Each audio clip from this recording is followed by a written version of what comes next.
Hi guys, welcome to Brentlea Junction. On the last update there was just this piece of wood with this bit of a board. Up to now I've come up with this idea.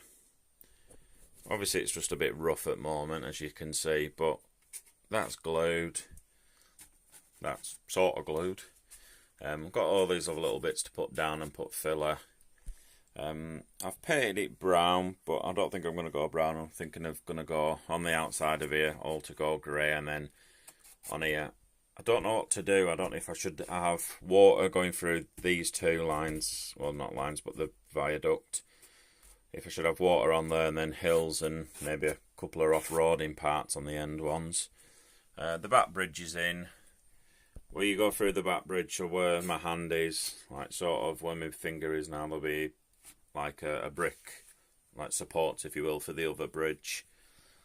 Obviously, I've got to fill all these gaps in, which I can soon do that. I'm going to use this again, and I'm just going to measure it from, obviously, the bottom, so the train just runs straight across it, because it's quite solid enough, and I can either glue it down or whatever I need to do to sort it out. Obviously just got back into the hobby again after being off it for several months. Weather's picking up a bit now where I am, so hopefully get back into it all again and get into summer. Obviously we're cutting all this out with the hills. I watched it from, I think it's either Mal from Terrain Studios. He's on YouTube. I'd put a description in the blocks below, but I don't know how to do it, so I won't be putting one in. So yeah, all it was just a knife with it, and it's straight forward, straight out, and then in, and like so. Now obviously it's not going to be as good as everybody else's, and people always criticise everybody else, but at the end of the day I like it, and that's all that matters.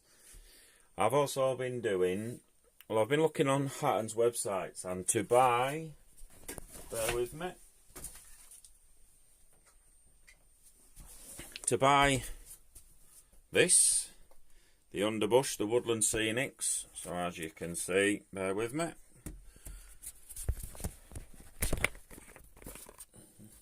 when you come in and you buy all stuff like this, and it's coming back at nearly £9.75 for a tub, I thought surely there's a cheaper option for this. It should have been something else. I think I got that from Mick at Trains of Stanley when I was up that neck end at Woods.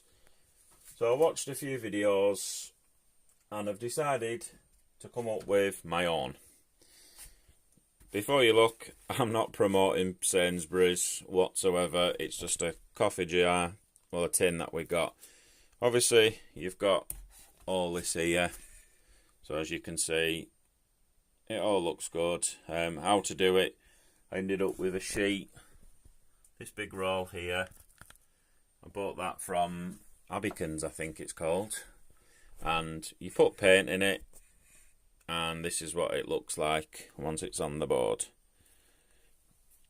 I think it looks quite good, so I have got that colour. Let's just put it all away. It's absolutely beautiful. Horrible to make, but it was lovely. I've even got, I don't know if you can see it there, I'll pull some out anyway, and some green here. So as you can see, all it is green paint, PVA milk, PVA with water, 50-50, and you can stick it all together. Obviously there's bits, it's not as good as the proper stuff, but when you're on a budget, you just got to make whatever you can. So obviously I can put that in. Please advise, I am not advertising for Sainsbury's whatsoever. It was the nearest tub that I've got. And I've also got this colour as well. I'll bring it out. Oh, there. I don't know if you can see it. So it's all this colour here.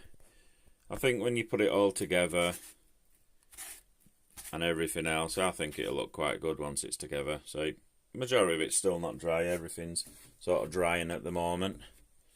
But as you can imagine, you can see the idea that I've done. I just thought it'd be a little bit more cheaper to make my own, and I quite enjoyed it. I bought a blender, and the first blender that I bought, I blew it up because I put too much in, which is learning from it. So I've learned from that mistake. So I ended up buying another one. Up to now, touch wood, that seems to be okay. So as you can tell, guys, this shed is an absolute bin. I spoke to Richard at New Junction, and he said, I was talking to him about it, and he said one good thing, that it's a hobby, it's not a job. Which I'd like to advise that Brentlea Junction is not a job.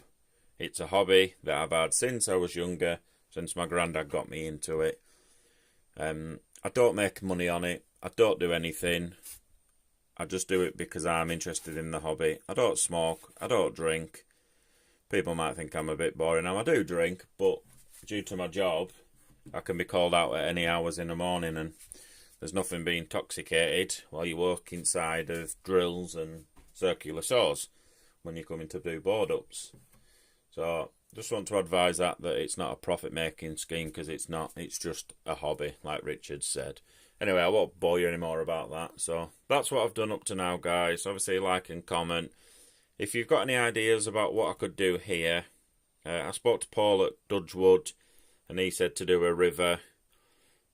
Now, I've seen on eBay you can get some sheets that just look like ripple effects, but I don't know what to do. I don't know if I should just grass it all and make it look like a field where it used to be something. I don't know. I can't quite decide, or do I turn it into a campsite? Any ideas, guys, would be much appreciated. Alright, guys, I'm going to stop waffling on now, but I'm glad to be back into the hobby, and I'd like to thank all my subscribers on everything that people have said and all the kind words that they said when I put the video up in January about saying my aunt lost interest in the hobby. Okay, guys, thanks very much, and I will see you soon. Bye.